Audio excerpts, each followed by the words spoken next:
தமிழ் தடம் நேயர்களுக்கு வணக்கம். நம்மோடு உரையாட ஊடகவியலாளர் திரு கேப்ரியல் இணைந்திருக்காங்க. வாங்க பேசலாம். அதுக்கு முன்பாக சப்ஸ்கிரைப் பண்ணாம வீடியோ பார்த்துட்டு இருந்தீங்க அப்படின்னா சப்ஸ்கிரைப் பண்ணிட்டு வீடியோ பாருங்க. தொடர்ந்து தமிழ் தடம் சேனலை ஆதரிங்க. வாங்க வீடியோக்குள்ள போகலாம். வணக்கம். வணக்கம். செங்கோட்டையன் அவர்கள் ஒரு ப்ரெஸ் மீட் வச்சிருக்காரு. ஸோ அதில் அதிமுக பற்றி கேள்வி வரும்பொழுது அவர் சொல்றாரு, அதிமுக எங்களை பார்த்து பயந்துட்டு இருக்காங்க. ஸோ அதனுடைய வெளிப்பாடு தான் எல்லா ப்ரெஸ் மீட்லையும் யூபிஎஸ் அவர்கள் டிவிகேவை அட்ரஸ் பண்ணி பேசிக்கிட்டு இருக்காரு. ஸோ தேர்தல் அறிக்கைன்னு ஒன்று வெளியிடுறாங்க. இதெல்லாம் ஒரு தேர்தல் அறிக்கையா? இன்னும் 3 6 வெளியிடுவாங்களா? மொத்தமாக தானே தேர்தல் அறிக்கையை வெளியிட முடியும். ஸோ அதிமுக இப்பொழுது ஒரு பயத்தில் இருக்காங்க. அதனுடைய வெளிப்பாடு தான் இதெல்லாம் அப்படின்னு சொல்லியிருக்காரு. குறிப்பாக எங்களை பார்த்தா அவங்க பயப்படுறாங்க, டிவிகேவை பார்த்து ஏடிஎம்கே பயப்படுறாங்க அப்படின்னு செங்கோட்டையன் ஒரு கிளைம் வைக்கிறார். எப்படி பார்க்குறீங்க? இது நேச்சுரலான விஷயம் தானே. இப்போ திமுக சைட்ல இருந்து தாவேக்காவை அவங்க அட்டாக் பண்ணும்போது தாவேக்கா சைட்ல என்ன சொன்னாங்க? இப்ப இதேதான், திமுக எங்களை பார்த்து பயப்படுறாங்க, தோல்வி பயம் திமுகவுக்கு வந்துருச்சு அப்படின்ற மாதிரி பேசினாங்க. ஸோ இப்ப அதிமுக தலைமை தாவேக்காவை டைரக்டா அட்டாக் பண்ணும்போது அதே ஆர்கியூமெண்ட்டை முன் வைக்கிறாங்க. அதிமுகவுக்கும் எங்களை பார்த்து பயம் இருக்கு, தோல்வி பயம் வந்துருச்சு அவங்களுக்கு அப்படின்ற மாதிரி கொண்டு போறாங்க. ஆனா இதுல என்ன சிக்கல்னா, திமுகவுக்கு இந்த மாதிரியான நரேட்டிவ் நல்லது. திமுகவை பொறுத்தளவுல திமுக எங்களை பார்த்து பயப்படுறாங்க, தோல்வி பயம் வந்துருச்சு, சண்டை எங்களுக்கும் திமுகவுக்கும் தான், இப்படி பேசிட்டு இருக்கிறது திமுகவுக்கு நல்லது. ஸோ திமுக அதை என்ஜாய் பண்ணுவாங்க. ஆனா இந்த மாதிரியான நரேட்டிவ் அதிமுகவுக்கு நல்லது இல்லை. அதை தாவேக்கா செட் பண்ண முயற்சி பண்றாங்க. ஏன்னா தாவேக்காவுக்கு அது நல்லது. அதிமுகவை பலவீனப்படுத்தினா அங்க இருக்க ஓட்ஸ் இங்கே ஷிஃப்ட் ஆகும். ஸோ கரெக்டா கன்னிவெடியில போய் அதிமுக கால் வைக்கிறாங்க. தாவேக்கா அதை என்ஜாய் பண்றாங்க. ஆனா ஒரு விஷயம் என்னன்னா, செங்கோட்டையன் அவருக்கு நாங்க ஒரு ஸ்பேஸ் கிரியேட் பண்ணிட்டாரு. ஏன்னா இப்ப டிவிகே சைட்ல இதுக்கு முன்னாடி பார்த்தோம்னா யங்ஸ்டர்ஸ்லாம் இந்த பத்திரிகையாளர் சந்திப்பெல்லாம் நடத்துவாங்க. ஆதவர்ஜுனா மற்றவங்க எல்லாம் பேசுவாங்க. அவங்க பேசும்போது பெரிய வெயிட்டேஜ் இருக்காது. புசி ஆனந்த் மாதிரியான ஒரு சீனியர் பேசும்போது சில நேரங்கள்ல சிக்கல்ல ஒரு மாட்டக்கூடிய விஷயங்களும் இருக்கும். புசி ஆனந்தால பெருசா கம்யூனிகேட் பண்ண முடியல. ஸோ அவராலையும் பெருசா பேச முடியல. ஸோ அப்ப செங்கோட்டையன் மாதிரி ஒரு பெரிய ஸ்டேச்சர் இருக்கக்கூடிய லீடர் பேசும்போது அவர் பேசக்கூடிய விஷயங்களுக்கு ஒரு வெயிட்டேஜ் இருக்கு. எல்லா நியூஸ் சேனல்ஸும் கவர் பண்றாங்க, மீடியா அவுட்லெட்ஸும் கவர் பண்றாங்க. அவர் பேசுறதையும் சீரியஸா எடுக்கிறாங்க. ஏன்னா ஒரு சீரியஸான லீடர், எக்ஸ்பீரியன்ஸ்டான லீடர். ஸோ அந்த வகையில இப்ப செங்கோட்டையன் அவர்கள் ஒரு ஸ்பேஸ் அவரு கிரியேட் பண்ணிட்டாரு. அதுவும் குறிப்பா அதிமுகல இருந்து இங்க வந்திருக்காரு. ஸோ அதிமுகவை அவர் அட்டாக் பண்ணும்போது அதுக்கு இன்னும் கொஞ்சம் கூட வெயிட்டேஜ் இருக்கு. அந்த அதிமுக செங்கோட்டையன் மோதலும் அதுல ரிஃப்ளெக்ட் ஆகுது. ஸோ இப்ப இபிஎஸ் அவர்களுக்கு அவரு பதிலடி கொடுக்குறார். ஒன்னு சீனியர், ரெண்டாவது அதிமுகல இருந்து வெளியே வந்திருக்காரு. ஸோ அவர் கொடுக்குற பதிலடிக்கு இன்னும் வெயிட்டேஜ் இருக்கு. அதிமுக ரெஸ்பாண்ட் பண்ணிருக்க வேண்டிய அவசியமே இல்லை. தேவையில்லாம ரெஸ்பாண்ட் பண்ணி இப்ப அந்த விஷயத்த திரும்பவும் சொல்றாங்க. திமுகவுக்கு சொன்ன அதே விஷயத்த அதிமுகவுக்கும் சொல்றாங்க. ஸோ திமுக டிவிகேவை அட்டாக் பண்ணாலும் சரி, அதிமுக டிவிகேவை அட்டாக் பண்ணாலும் சரி, அது டிவிகேவுக்கு நல்லதுதான். ஒரு விதமான ஒரு மீடியா அட்டென்ஷன் டிவிக்கு கிடைக்கும், ஒரு கிரெடிபிலிட்டியும் கிடைக்கும். நாங்க ஒரு பெரிய ஒரு கட்சி, எங்களை பார்த்து பெரிய கட்சிகள்லாம் பயப்படுறாங்க அப்படின்ற அந்த இமேஜையும் டிவிக்கே வளர்த்துக்க முடியும். ஏன்னா டிவிக்கே பொறுத்தவரை அரசியல் செயல்பாடு கிடையாது. களத்துல என்ன ஓட்ஸ் இருக்குன்னு யாருக்கும் தெரியாது. கருத்து கணிப்பு அதுன்னு சொல்லி ஒரு நரேட்டிவை செட் பண்ணிட்டு இருக்காங்க. ஸோ எதுவும் இல்லாத ஒரு கட்சிக்கு நீங்க தான் வெயிட்டேஜ் கொடுக்குறீங்க. ஏடிஎம்கே தான் கொடுக்குது. டிஎம்கே கொடுக்குறாங்கன்னா அதுல லாஜிக் இருக்கு. ஏன்னா ஏடிஎம்கே ஓட்ஸை உடைக்கிறதுக்காக டிஎம்கே வெயிட்டேஜ் கொடுக்குறாங்க. ஆனா நீங்களும் போய் டிவிகேவுக்கு வெயிட்டேஜ் கொடுக்கும்போது என்ன ஆகுது? இப்ப டிஎம்கேவும் ஏடிஎம்கேவும் டிவிகேவுக்கு வெயிட்டேஜ் கொடுக்கணும்னு வச்சுப்போம், அந்த அட்டென்ஷன் கொடுக்கலன்னு வச்சுப்போம். டிவிகேன்ற கட்சி இருக்கவே இருக்காது. ஏன்னா இப்போதைக்கு டிவிக்கு இருக்கக்கூடிய ஒரே அந்த கிரெடிபிலிட்டின்னு பார்த்தோம்னா இவங்க கொடுக்கறது தான். இவங்களை ஒரு கட்சியா மதிச்சு மற்றவங்க திட்டிட்டு இருக்காங்க. அதுதான் இவங்களுக்கு இருக்கக்கூடிய ஒரே அசர்ட்டா இன்னைக்கு பார்க்கலாம். ஏன்னா இவங்களுக்கு ஓட்ஸ் கிடையாது, களத்துல ஒன்றும் செயல்பாடுகள் கிடையாது. பட் ஒண்ணுமே இல்லாத ஒரு கட்சியை நீங்க தான் பேசி வளர்த்துட்டு இருக்கீங்க. அந்த வேலையை அதிமுகவும் இப்ப செய்யறாங்க. ஃபர்ஸ்ட் அவங்க செய்யல, அது கரெக்டான விஷயம். ஆக்சுவலா இப்ப ஏதோ ஒரு விஷயம் அவங்களுக்கு டிஸ்டர்ப் பண்ணுது, ஏதோ ஒரு கோவப்படுத்துது, வெளில பேசுறாங்க. ஓகே, பேசுறது இப்ப அது ஒரு பேசு பொருளா மாறுது. செங்கோட்டையனும் இப்ப பதிலடி கொடுக்குறாரு. பட் அந்த இன்னொரு பாயிண்ட் இருக்குல்ல, அவங்க கொஞ்சம் கொஞ்சமா வாக்குறுதிகளை வெளியிடுறாங்க, மொத்தமா வெளியிடாம. அது கரெக்டான ஒரு பாயிண்ட் தான். இப்ப வாக்குறுதிகளை எப்படி வெளியிடுறோம் அப்படின்றது முக்கியம் கிடையாது, அதை நிறைவேற்றுறீங்களா அப்படின்றதுதான் முக்கியம். அதே மாதிரி வாக்குறுதிகள் கரெக்டான வாக்குறுதிகளா இருக்கா அப்படின்றதுதான் முக்கியம். இந்த மாதிரி 4-5 ரிலீஸ் பண்றது கரெக்ட் தான். செட்டா நீங்க ரிலீஸ் பண்ணா அது தொடர்ச்சியா பேசு பொருளா இருக்கும். மக்களுக்கு அதை கன்சியூம் பண்றதும் ஈஸி. நீங்க மொத்தமா 400 வாக்குறுதிகளை கொடுக்குறீங்கன்னு வச்சுப்போம், அதை மக்கள் கன்சியூம் பண்றதும் கஷ்டம். 4 விஷயத்த பார்ப்போம், 4 விஷயத்த மறந்துடுவோம். ஆனா நீங்க இந்த மாதிரி பேட்சா ரிலீஸ் பண்ணீங்கன்னா மக்கள் கன்சியூம் பண்றதும் ஈஸி. நம்மளும் பேட்சா டிஸ்கஸ் பண்ணலாம், மீடியா அதை டிஸ்கஸ் பண்றதும் ஈஸி, அதிமுகவுக்கும் நல்லது. ஸோ உங்களோட மேனிஃபெஸ்டோவை வச்சே நீங்க கொஞ்ச நாள் பேசு பொருளா இருக்கலாம். ஸோ அந்த வகையில் அது ஒரு நல்ல ஸ்ட்ராட்டஜி தான். அதுல எதுவும் குறை இருக்கிற மாதிரி எனக்கு தெரியல. ஏன் மொத்தமாக தான் ரிலீஸ் பண்ண சட்டம் இருக்கான்னு பேட்சா கூட நீங்க ரிலீஸ் பண்ணலாம். அது கூட ஒரு பயத்தின் வெளிப்பாடு தான்றாரு. அதுவும் பயத்தின் வெளிப்பாடு தானா? அதான். ஸோ இப்போ தாவேக்காவோட பாலிடிக்ஸே இதாக தான் இருக்கு ஸ்டார்டிங்ல இருந்து. எங்களுக்கு இவ்வளோ ஓட்ஸ் இருக்கு, எங்களை பார்த்து அவங்க பயப்படுறாங்க, எங்களை பார்த்து இவங்க பயப்படுறாங்க, நாங்க வந்தோன்னா அதை செஞ்சிருவோம், இதை செஞ்சிருவோம்.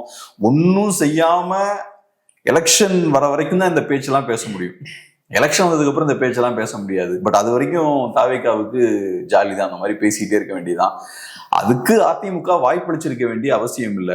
நிஜமாவே உங்களுக்கு அந்த மேனிஃபெஸ்டோல பிரச்சனை இருக்குன்னா எக்ஸாக்டா இந்தந்த இடத்துல பிரச்சனை இருக்கு, இந்த வாக்குறுதி தவறான வாக்குறுதி, இதை நிறைவேற்ற முடியாது, பொய் ப்ராமிஸ் பண்றாங்க அப்படின்ற மாதிரியான விஷயங்கள் நீங்க பேசுனீங்கன்னா அது ஆக்கப்பூர்வமா இருக்கும். ஆனா அதை நீங்க பேசாம வெறுமனே மேம்போக்கா மொத்தமா தானே ரிலீஸ் பண்ணும், ஏன் இந்த மாதிரி ரிலீஸ் பண்றீங்கன்னா பேசுறது ஒன்றும் பெரிய நியாயமான விமர்சனமா தெரியல. ஓகே, இன்னொரு விஷயமும் சொல்றாரு, நான் திரும்ப கோபி தொகுதியில போட்டியிட போறேன், அதுக்கான விருப்ப மனு வந்து நான் தாக்கல் பண்ண போறேன் அப்படின்லாம் சொல்லியிருக்காரு. திரும்ப செங்கோட்டையன் அவர்கள் கோபிலேயே போட்டி போட்டார் அப்படின்னா அவருக்கான செல்வாக்கு, டிவிகேவுக்கான செல்வாக்கு, இதெல்லாம் சேர்ந்து வெற்றி பெறுவதற்கான வாய்ப்புகள் இருக்குமா? இந்த தடவை கொங்கு பகுதியை பொறுத்தளவுல ஏடிஎம்கேவுக்கு பெரிய அட்வான்டேஜ் இருக்கு. ஏன்னா இப்ப ஏடிஎம்கேவுக்கு ஏற்கனவே அங்க பெரிய செல்வாக்கு இருக்கு, பாஜகவுக்கும் ஓரளவுக்கு செல்வாக்கு இருக்கு. 2 பேரும் சேர்ந்தாங்கன்னா சாலிடான ஃபோர்ஸ் அங்க அவங்க. ஸோ இப்போ வரக்கூடிய ரிப்போர்ட்ஸா இருக்கலாம், நான் சில நண்பர்கள்ட்ட பேசும்போது அவங்களும் சொல்லக்கூடிய விஷயம் என்னன்னா, இந்த கருத்து கணிப்பெல்லாம் நடத்துவாங்களா, அந்த நண்பர்கள்ட்ட பேசும்போது அவங்களும் சொல்ற விஷயம் என்னன்னா, திமுகவுக்கு அங்க சிக்கல் இருக்கு. இதுக்கு பெரிய ரிசர்ச்லாம் தேவையில்லை, நம்ம பேசிக்கா பார்த்தாலே திமுகவுக்கு பெரிய சிக்கல் இருக்கு. ஏன்னா திமுக ட்ரெடிஷ்னலாவே பெரிய ஸ்ட்ராங்கான பார்ட்டி கிடையாது கொங்கு பகுதியில. 2வது இப்ப அலையன்ஸும் ஃபார்ம் பண்ணிட்டாங்க, அதிமுக பிளஸ் பிஜேபி. 2வது ஆன்டி இன்கம்பன்சியும் திமுகவுக்கு இருக்கு. இதுக்கு முன்னாடி கமல் ஃபேக்டர் இருந்தது. கமல் அங்க திமுக எதிர்ப்பு வாக்குகளை உடைச்சாரு, அதாவது அதிமுக பாஜக வாக்குகளை உடைச்சாரு. ஸோ அப்படி ஓட்ஸ் எல்லாம் உடைக்கும் போது ஓரளவுக்கு திமுகவுக்கு அட்வான்டேஜ் இருந்தது. இப்போ அந்த அட்வான்டேஜ் கம்ப்ளீட்டா டிஎம்கேவுக்கு இல்லை. ரொம்ப ஸ்ட்ராங்கான கம்ஃபர்டபுளான பொசிஷன்ல கொங்கு பகுதியில அதிமுகவும் பாஜகவும் இந்த கூட்டணி இருக்காங்க. ஸோ இப்ப திமுகவுக்கு இருக்கக்கூடிய ஒரே ஹோப் வந்து டிவிகே தான். கமல் பண்ண அதே விஷயத்தை இந்த தடவை டிவிகே பண்ணணும். சாலிடா கொங்கு பகுதியில ஆன்டி டிஎம்கே ஓட்ஸை உடைக்கணும். அந்த பாலிடிக்ஸ் தான் அவர் பேசுறாரு. ஸோ ஏற்கனவே ஒரு நடிகர் வந்து உடைச்சிருக்காரு அந்த மாதிரி ஓட்டை, இப்ப இந்த நடிகர் அந்த வேலையை பார்க்கணும். ஸோ இப்ப பிஜேபி பிளஸ் ஏடிஎம்கே ஓட்ஸை விஜய் உடைக்கிறாருன்னா திமுக ஜெயிப்பதற்கு வாய்ப்பு இருக்கு. ஸோ செங்கோட்டையன் அவர்கள் அதை தான் சொல்றாரு, நான் இப்ப கொங்கு பகுதியை ஃபோக்கஸ் பண்ண போறேன், கோபி தொகுதியில நான் போட்டியிட போறேன்.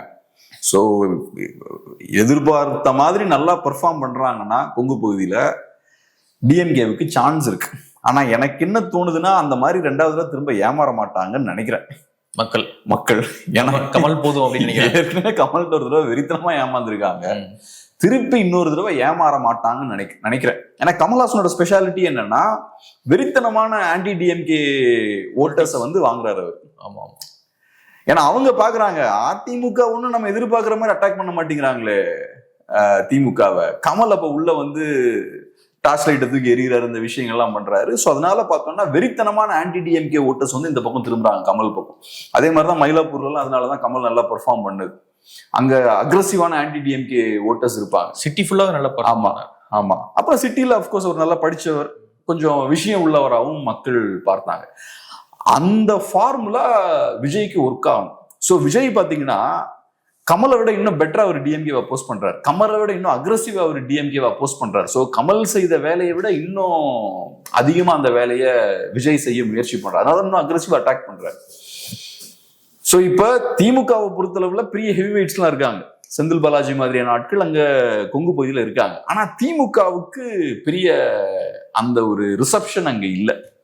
ஸோ அதனால இந்த எலெக்ஷனை பொறுத்தளவுல அவங்களுக்கு ரொம்ப ரொம்ப அவசியம், விஜய் ரொம்ப ரொம்ப அவசியம். அதுவும் விஜய் எங்க கரூர்ல வந்து சிக்கினாரு பாருங்க, அதெல்லாம் பெரிய பின்னடைவு. கொங்கு பகுதியில திமுகவுக்கு அது பெரிய பின்னடைவு. இனி அவரால் ஃப்ரீயா அங்க ஆப்ரேட் ஆக முடியாது அந்த பகுதியில விஜயால. ஸோ அதனால இப்ப கொங்கு பகுதியை ஃபோக்கஸ் பண்றாங்க டிவிக்கு.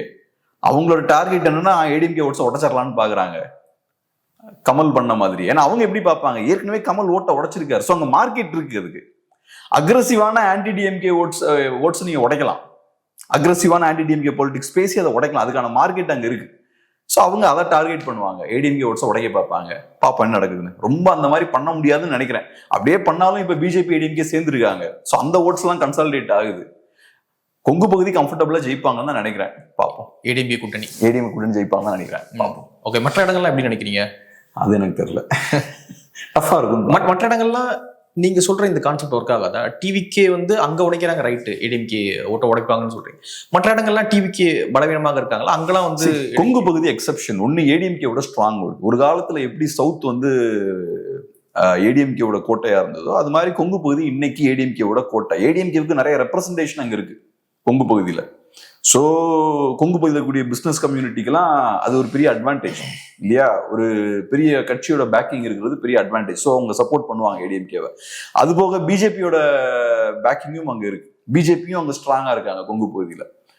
ஏற்கனவே கொங்கு பகுதியில ஏடிஎம்கே ரொம்ப ஸ்ட்ராங்கு, அது போக பிஜேபியோட சப்போர்ட்டும் உங்களுக்கு இருக்கு. ஸோ இது ரெண்டும் சேர்ந்தாச்சுன்னா அதுல பெரிய டிபேட்லாம் நமக்கு தேவையில்லை. சில இடங்கள்ல சில கட்சிகள் ரொம்ப பவர்ஃபுல்லா இருப்பாங்க. அந்த மாதிரி கொங்கு பகுதியில ஏடிஎம்கேவுக்கு ஒரு பெரிய ஹோல்டு இருக்கு. விஜய் கணிசமா ஓட்ட உடைச்சாருன்னா மேபி திமுக ஓரளவுக்கு பெர்ஃபார்ம் பண்ண முடியும், சில சீட்ஸை ஜெயிக்க முடியும். இல்லைன்னா கொங்கு பகுதியை அவங்க லிட்டரலா ஸ்வீப் பண்ணுவாங்க. 21 அதை அவங்க பண்ணாங்க. 21 அவங்களுக்கு நிறைய பிரச்சனைகள்லாம் இருந்தாலும், anti incumbency, double anti incumbency இருந்தாலும் அவங்களுக்கு கொங்கு பகுதியில் நல்லா பெர்ஃபார்ம் பண்ண முடியுது 21லயே. ஸோ இப்போ அந்த பேர்டன்லாம் கிடையாது. ஸோ அதனால ஈஸியா பெர்ஃபார்ம் பண்றதுக்கான வாய்ப்புகள் அதிகம். இதுக்கு நம்ம பெரிய சயின்டிபிக் ரிசர்ச் எல்லாம் நமக்கு தேவையில்லை. இது பேசிக்கான ஒரு டீட்டெயில் தான். பட் இது எல்லா இடத்துக்கும் அப்ளை ஆகும்னு நம்ம சொல்ல முடியாது. ஆனா விஜய் நல்லா பெர்ஃபார்ம் பண்ணாருன்னா கண்டிப்பா நிறைய தொகுதிகளில் அதிமுக தோப்பாங்க. ஸோ விஜய் ஒரு 5% ஓட்டு உடைக்கிறாருன்னா சின்ன சின்ன மார்ஜின்ல அதிமுகவுக்கு அட்வான்டேஜ் இருக்கும்ல, அது காணாம போயிடும். எல்லா இடத்துலயும் ஆவரேஜா ஒரு 10,000 15,000 ஓட்டு உடைக்கிறாருன்னு வச்சுப்போம். சில இடங்கள்ல சின்ன தின் மார்ஜின்ல லீட் இருக்கும் அதிமுகவுக்கு, அது போயிடும். ஒரு 10,000 ஓட்டு கூட வாங்காம போயிடுவார். ஒரு தொகுதியில கண்டிப்பா வாங்குவார்ல விஜய். வாங்குவாரதான் சொல்றேன், அதான் டேஞ்சர். தின் மார்ஜின் உடஞ்சிரும். இப்ப அதிமுக சில இடங்கள்ல ஒரு 2,000 ஓட்ஸ்ல ஜெயிக்கலான் இருக்கும், அந்த தொகுதியெல்லாம் காணாம போயிடும், தோத்துருவாங்க.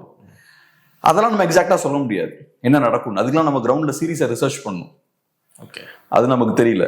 பட் கொங்கு பகுதி எனக்கு தெரிஞ்சு கம்ஃபர்டபுளா தான் இருக்கும்னு நினைக்கிறேன். திமுகவுக்கு கொங்கு பகுதியில பணபலம் இருக்கு. செந்தில் பாலாஜி எல்லாம் இருக்காங்க, நல்ல பணபலம்லாம் அங்க இருக்கு, பெரிய செழிப்பான ஒரு பகுதியும் கூட அங்க. ஆனா அதெல்லாம் இருந்தாலும் மக்களுக்கு பொலிட்டிக்கல் வியூஸும் இருக்கும், அதை நீங்க எதுவும் பண்ண முடியாது. ஒவ்வொரு பகுதியில ஒவ்வொரு கட்சி ஸ்ட்ராங்கா இருக்கும். ஸோ அந்த பகுதியில திமுகவுக்கு சிக்கல் தான் நினைக்கிறேன். கமலை பத்தி நீங்க பேசியிருந்தீங்க.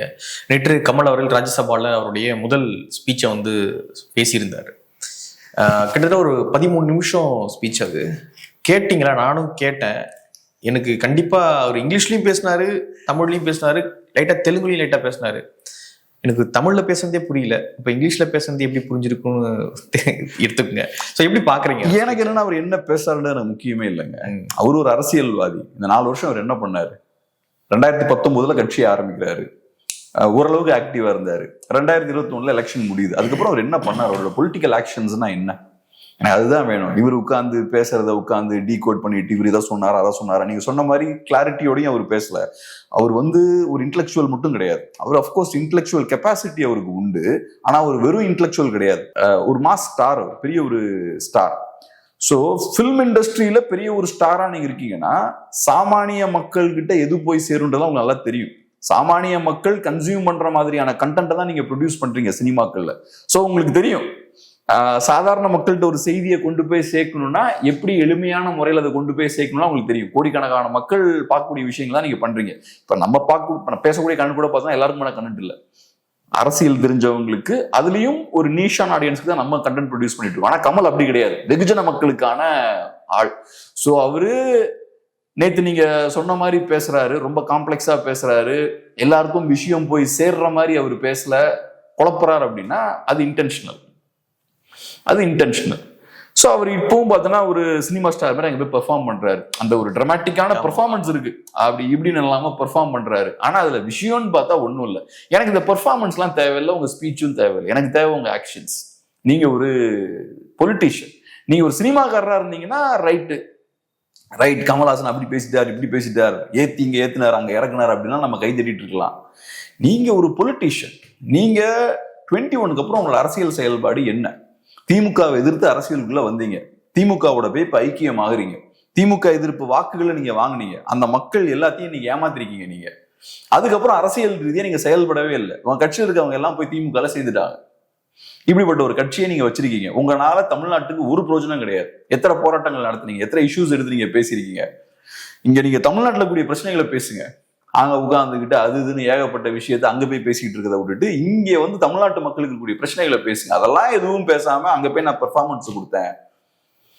அதுவும் கொடுத்த கண்டென்ட்டுமே வந்து தப்பான கண்டென்ட் கொடுத்தாங்க அப்படின்னு சொல்லிட்டு நிர்மலா சீதாராமன் அவர்கள் அவங்களுடைய எக்ஸலத்துல பதிவுகள் போட்டிருக்காங்க. பெரியார் சொன்னதை நான் கோட் பண்ணேன், என்னுடைய கருத்துக்கும் நான் மேற்கோள் காட்டுறதுக்கும் வித்தியாசமே தெரியாம பார்லிமெண்ட்ல பேசிட்டு இருக்காரு அப்படின்னு அவரு நிர்மலா சீதாராமன் அப்படின்ற நேம சொன்னாரான்னு எனக்கு தெரியல. நேம மென்ஷன் பண்ணாம அவர் ஜெனரலா பேசுறாரு. ஆனா நீங்க சொன்ன மாதிரி நிர்மலா சீதாராமன் அவர்கள் கிளியரா அங்க கோட் பண்றாங்க, அவங்களோட கருத்தை அவங்க பதிவு பண்ணல, கோட் பண்றாங்க. அதை இவரு மிஸ்கம்யூனிகேட் பண்றாரு. நம்ம திராவிட ஆதரவு யூடியூப் சேனல்ஸ் எல்லாம் பார்த்தோம்னா அடி வெளுத்து வாங்கிட்டார் கமல் அப்படி இப்படின்னு ஷேர் பண்ணிட்டு இருக்காங்க. பேசிக்கான விஷயம் அது ரெண்டையும் பார்த்தா எல்லாருக்கும் புரிஞ்சிட போகுது. பட் அந்த பேசிக் புரிதல் கூட இல்லாம பயங்கரமா நியூஸ் எல்லாம் போட்டுட்டு இருக்காங்க.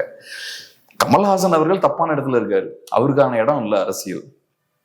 அப்கோர்ஸ் அவருக்கு பெரிய இன்டெலிஜென்ஸ் எல்லாம் உண்டு, ஆனா உங்களுக்கு ஒரு கிளாரிட்டி இருக்கணும்ல. நான் கிளாரிட்டின்னு சொல்றது நம்மளோட ஸ்டாண்ட் என்னன்றதுல நீ ஒரு கிளாரிட்டி இருக்கணும்ல. நம்ம சினிமாக்காரரா அரசியல்வாதியா அரசியல் இறங்கிட்டோம்னா அக்ரெசிவா இறங்கி சண்டை போடணும், என்ன ஆனாலும் பரவாயில்ல பாத்துக்கலாம் அப்படின்ற இடத்துக்கு வரணும். ஆனா நீங்க அந்த மாதிரியான இடத்துல எல்லாம் இல்ல. நீங்க ஏதோ ஒரு சின்ன ஒரு ரோல் பிளே பண்றீங்க. இப்ப ஏறக்குறைய இந்த சினிமாக்காரங்க பண்றதெல்லாம் பார்த்தோம்னா அவங்க சினிமால எப்படி ஒரு கால் ஷீட் கொடுத்து ஒர்க் பண்ணுவாங்க அந்த மாதிரிதான் பண்றாங்க பொலிட்டிக்ஸையும். அவங்க விஜய் அப்படிதான் பண்றாரு, வாரத்துக்கு ஒரு நாள் கால் ஷீட். அதுலயும் பார்த்தோம்னா தப்பு நடந்து போயாச்சு. இப்ப அந்த கால் ஷீட் பார்த்தோம்னா மாசத்துக்கு ஒன்னா மாறிடுச்சு. பெருசா எதுவும் பண்றது இல்லை. ஏதாவது பதிலடி எல்லாம் கொடுக்கணும்னா செங்கோட்டையன்னா வராரு இப்ப பதிலடி கொடுக்கறதுக்கெல்லாம்.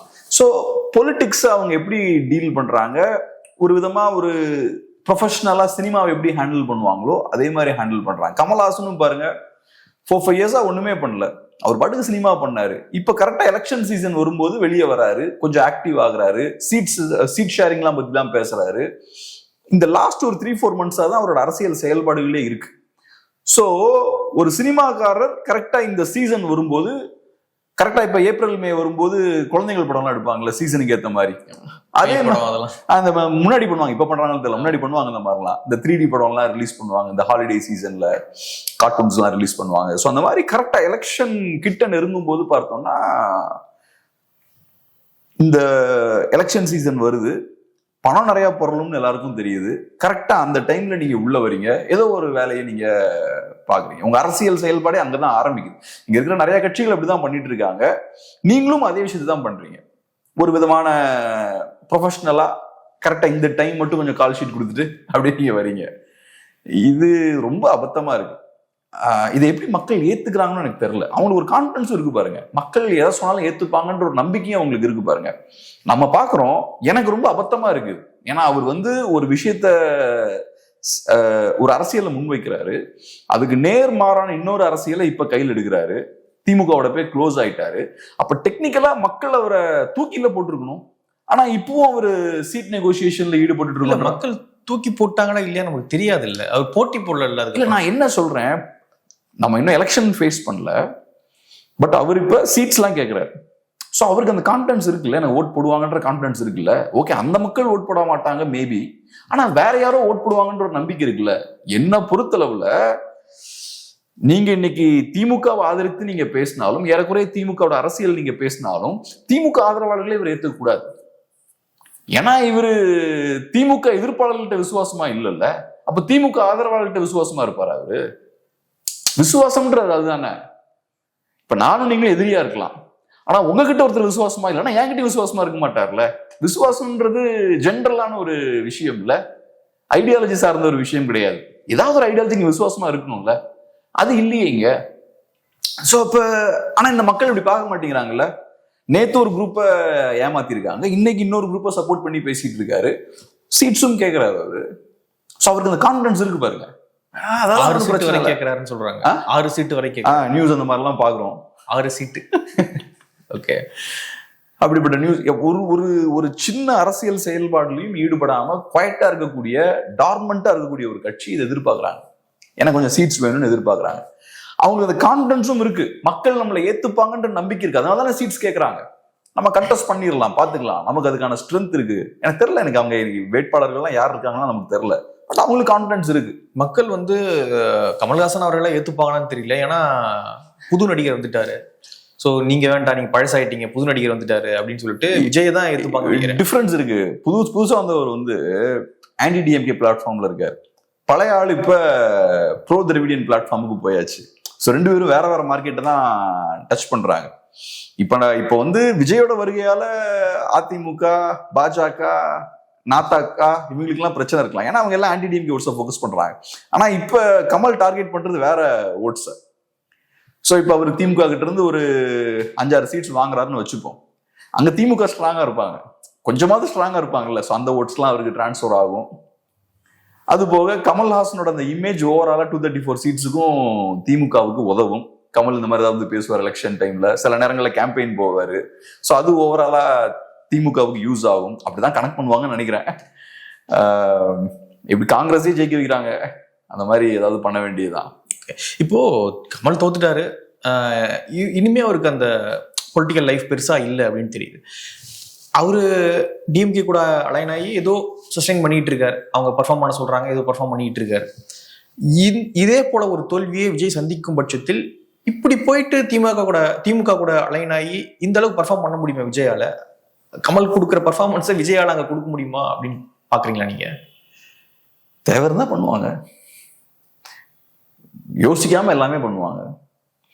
இப்ப இழக்கிறதுக்கு ஒண்ணும் இல்லாதவன் என்ன வேணாலும் பேசிட்டு இருக்கலாம்.